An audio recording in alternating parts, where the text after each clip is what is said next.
Salut la compagnie. Bon, visiblement 4-1, c'est le score habituel du Paris Saint-Germain depuis quelques jours, hein. On a eu un 4-1 contre le Barça, puis 4-1 contre Lyon, et maintenant 4-1 contre Lorient. Et on voit que Paris est dans une très bonne dynamique. Ça tombe bien parce que il faut l'être en fin de saison. C'est pas quand on est en septembre qu'il faut déchirer tout, hein. C'est quand on arrive dans la dernière ligne droite de la Champions League. On est en demi-finale. Il reste 3 matchs importants si on arrive à se qualifier en demi-finale, enfin pour la finale de Champions League, et c'est là que les joueurs doivent perforer, et j'ai vraiment le sentiment que là on est au prime de la saison du Paris Saint-Germain, et au prime de tous ces joueurs. Déjà Dembélé, on s'est foutu de sa gueule pendant toute la saison, le mec il avait mis un but je crois depuis le début du championnat, dans le championnat de France je parle, et là il en avait planté 2 contre le Barça, là il en replante 2 encore une fois.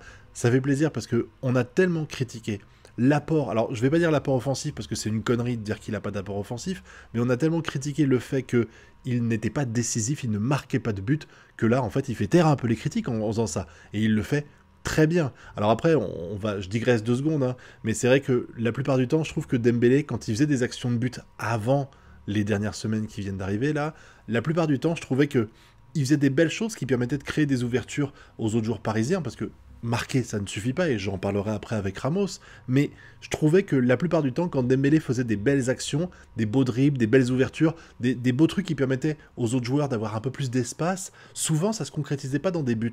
Parce que c'est ça qui est important. Par exemple, le match, quand Mbappé joue et qu'il marque pas de but, bah, le fait qu'il soit Mbappé, dès qu'il a la balle, t'as 2 défenseurs, ou même des fois 3, qui lui foncent dessus. Ce qui permet de libérer l'espace pour les autres joueurs. Et souvent, dans ces cas-là, on a des autres Parisiens qui arrivent à marquer un but en profitant un petit peu du fait que Mbappé est un aimant à joueur. Et là, je trouve que, avec Dembélé, pardon, c'est rarement le cas.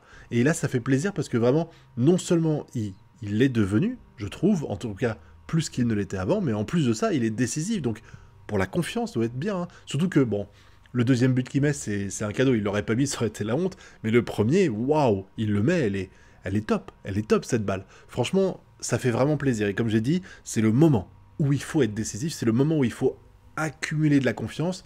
Dortmund, on les joue bientôt, hein, je crois que c'est la semaine prochaine. Donc, avoir un Dembélé qui sort d'un enchaînement comme ça, avec 4 buts en 2 semaines, c'est bon. Il est armé, il sera motivé. Enfin, motivé, il l'est toujours, à mon avis. Mais en tout cas, il sera en confiance pour le match face à Dortmund. Et c'est ce qu'il faut. Pareil pour Mbappé, Mbappé a été très bon. Bon, les 2 buts qu'il met, si on veut chipoter, les 2 buts, ils ont été contrés, c'est pour ça qu'elle rentre. Mais waouh, le dribble qu'il fait sur le 3e but, putain, mais c'est un dribble extraterrestre. J'arrive même pas à savoir s'il a fait exprès ou pas de faire ce mouvement-là, tellement il est incroyable.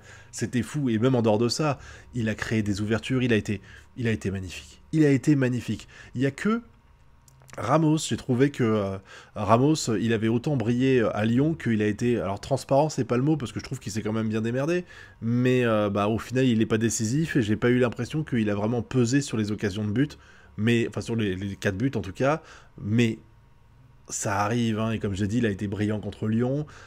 Je me pose des questions en fait avec cette équipe de Paris, est-ce qu'on a vraiment besoin de recruter un neuf?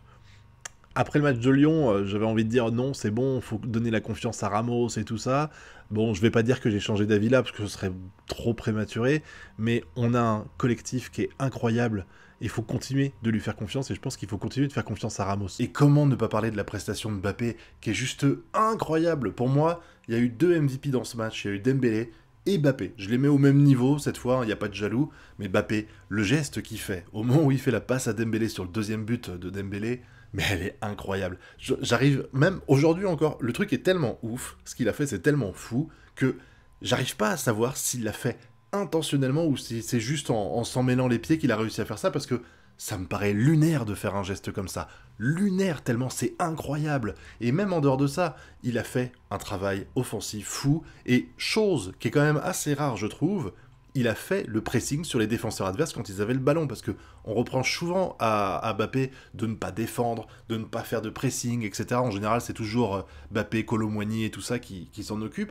Et ben, je trouve que là, Mbappé, il y a plein de fois où il l'a fait, où il a été vers les défenseurs pour les presser. Et ça, c'est assez rare pour être souligné. Vraiment, le match de Mbappé, il est juste incroyable et il montre que il est motivé pour cette fin de saison. Il y a plein de gens que j'ai vu dire que Mbappé, il était pas super bon aujourd'hui parce que il jouait plus 90 minutes, mais il en jouait que 70 en moyenne, etc. C'est de la merde de dire ça. C'est une question de mental et ça doit forcément jouer dans son mental, le fait d'être remplaçant ou le fait d'être remplacé. Mais il faut être honnête, on est à un niveau où on veut avoir les meilleurs joueurs dans les meilleures dispositions pour les matchs les plus importants. On sait que la Ligue 1, elle est gagnée. Le fait que Luis Enrique gère son collectif, gère ses joueurs et décide de laisser de côté l'élite, les meilleurs joueurs de l'équipe, là encore une fois je l'ai dit, il n'y avait pas Vitinha ni Warren Zaïre-Emery, pardon, c'est pour une bonne raison, c'est pas parce qu'ils ont été mauvais à l'entraînement à mon avis, c'est parce que on les préserve ces jours-là. Et Mbappé, on l'a préservé pour le match de du week-end dernier, pardon.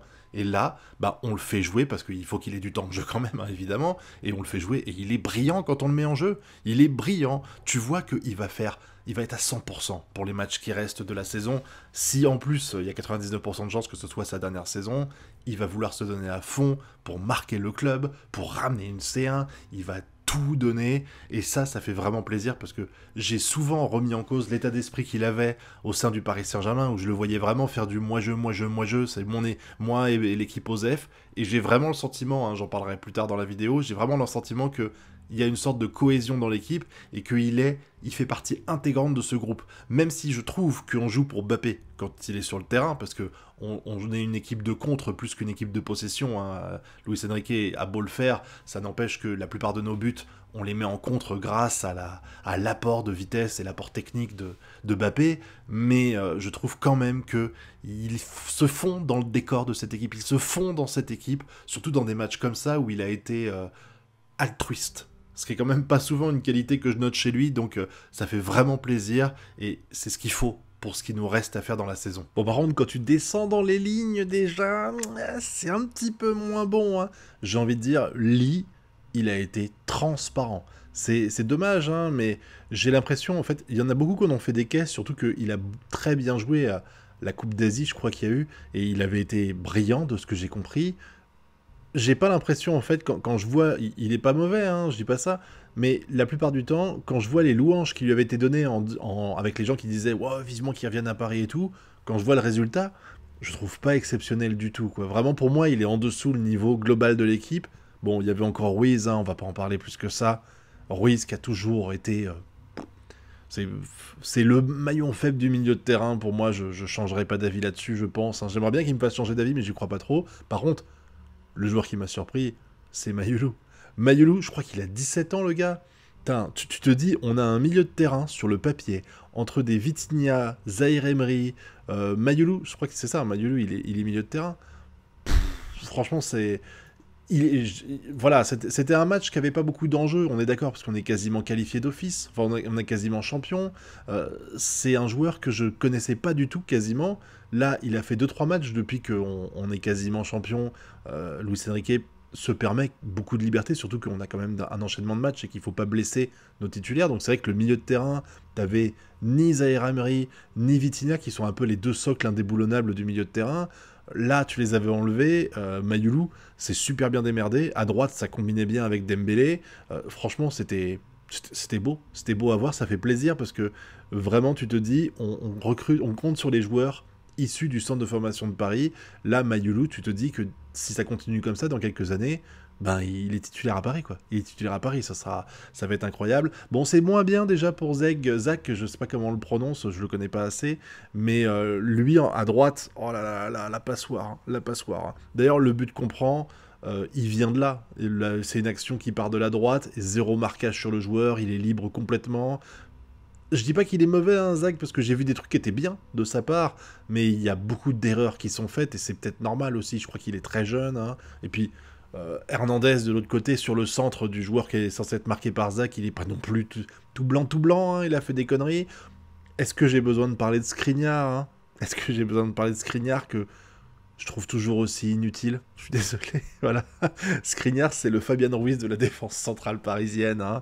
Et Nuno Mendes qui a fait un travail énorme à gauche. Hein. Nuno Mendes Mbappé, ça marche bien. Hein. Franchement, ça marche bien. Ça fait plaisir. Bon, je trouve quand même, les gens ont été très gentils avec Donnarumma. Je trouve que sur le but qui est rentré, j'ai pas l'impression qu'il était à 100% à fond sur l'action. Après, on gagnait déjà 3-1, enfin 3-0 quand on s'est pris le but. C'est pas très grave. Et au final, même si je trouve que le 4-1 est peut-être un peu généreux pour Paris, parce que globalement, quand même, je trouve que Lorient a pas été mauvais. Pour une équipe qui est 17ème du championnat, je trouve qu'ils se sont quand même pas mal démerdés. J'ai pas senti Paris inquiet, et j'ai pas été inquiet en voyant jouer dans ce match-là. Pour moi, Paris a plus ou moins surclassé l'équipe dans tous les domaines, donc il n'y avait pas vraiment de soucis à se faire, il n'y a pas eu d'action vraiment très dangereuse. Peut-être un peu au début, mais ça a été très vite fini, puisque tu as eu 2 buts d'affilée qui se sont enchaînés. Mais en tout cas, on est toujours dans le même délire qu'on était avant, à savoir une cohésion d'équipe qui est ouf. T'as vraiment l'impression qu'un groupe se crée, et je pense vraiment, ça c'est quelque chose qui... Il y a des matchs, en fait, un peu des matchs références, vous savez, et le match contre le Barça, il n'était pas transcendant. On gagne grâce à un carton rouge totalement mérité, hein, mais ça n'empêche que ça a créé quelque chose. Il y avait déjà une cohésion d'équipe qui était assez incroyable. C'était un peu souvent les gens disent depuis l'arrivée du Qatar, c'est presque la première année où il y a une grosse cohésion d'équipe et tout ça. Et c'est vrai, je ressens un petit peu ça aussi. Dites-moi si vous aussi vous le ressentez par rapport aux autres années. Mais je ressens un truc qui s'est passé. Je pense que ce Barça PSG, il a fait quelque chose à l'équipe. Il a fait quelque chose de positif à l'équipe qui pourrait servir de socle pour avoir une équipe qui avance ensemble vers, qui sait, un titre de Champions League, même si on faut clairement pas rêver aujourd'hui. Hein. Pour moi, le Real Madrid est favori actuellement, mais ça n'empêche que on a les moyens de le faire et qu'on a une équipe qui a l'air assez soudée pour faire la différence. Voilà, c'est important en fait, ça je trouve, c'est une notion qui est très importante. C'est bien d'avoir 11 joueurs qui sont bons individuellement et qui communiquent bien et tout, mais je trouve qu'il y a vraiment un truc, l'unicité de l'équipe est importante, et là, cette équipe, on la sent unie depuis le match contre le Barça, là à Lyon, puis maintenant à Lorient. Certes, Lyon, ils sont 8e du championnat de France, Lorient, ils sont 17e, donc c'est sûr qu'on ne bat pas des ogres, hein. On n'est pas devant Arsenal, devant Liverpool, devant le Barça, etc. Enfin, Barça, on leur a mis 4-1 quand même, voilà. Mais voilà, il y a quelque chose qui se crée, et ça fait super plaisir, ça fait des matchs qui sont vraiment très cool à regarder, très plaisants, même s'il y a beaucoup de déchets encore défensifs, je trouve, à Paris, et que c'est sans doute le secteur où il faut changer des choses. Si Mbappé doit partir cette année, ce qui paraît acté à 99,9%, essayez pas de recruter un attaquant star et tout ça, vu les joueurs qu'on a. Putain, blindez la défense, quoi. Blindez la défense, parce que là, il y a vraiment encore des grosses lacunes. Dites-moi ce que vous avez pensé du match dans la zone commentaire, hein. Je suis impatient de dire ça. Et puis, vous connaissez la chanson, le pouce bleu, l'abonnement et le partage sur les réseaux sociaux. Quant à nous, on se retrouve bientôt pour de prochaines vidéos. Tchuss!